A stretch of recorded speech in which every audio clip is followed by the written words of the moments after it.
You're watching the CBS 58 News at 10. Good evening and thank you for joining us. I'm Stephanie Rodriguez in for Bill Walsh. Starting with our sports news, as the Bucks will officially tip off a new era tonight. Doc Rivers will begin the role as head coach in Denver. Now to news around the nation. 2 teens have been charged in connection to the deadly shooting during the Kansas City Chiefs Super Bowl celebration rally. Tortillas are fundamental in Mexican and other Latin American cuisine, but behind that little corn tortilla is a rich history. Welcome back. Former President Trump hit the campaign trail in North Carolina tonight after spending the week attending his criminal trial in New York. Democrats have a new leader in the state Senate, plus Wisconsin's collective bargaining law is challenged. The First Lady made a stop in Green Bay to tout President Biden's education agenda.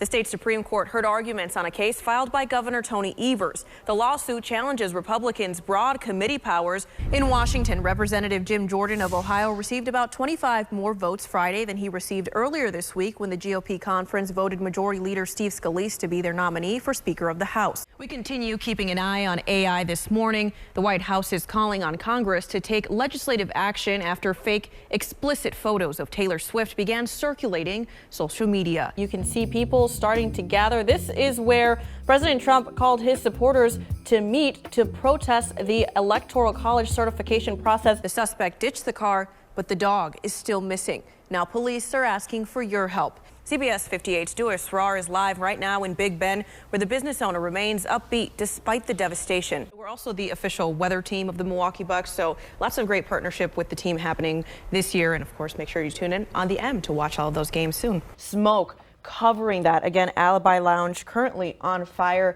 Developing this morning, one Marquette student was hospitalized and another taken into custody after fireworks were set off inside of a residence hall Friday night.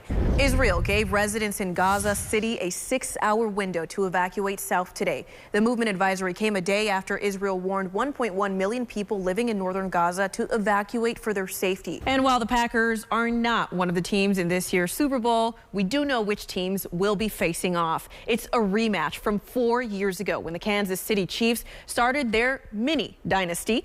In other news this morning, 2023 will soon come to a close. I can't even believe it. A time now to look back on the historic year that saw many accomplishments for Milwaukee County.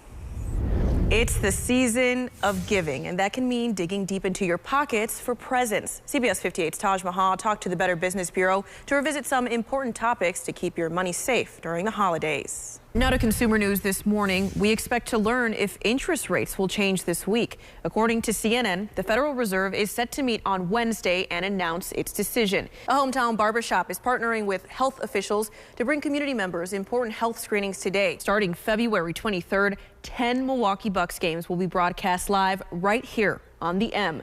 Now the operators of the renovated firehouse on National Avenue say they're switching to an event-only operation for special occasions and private parties.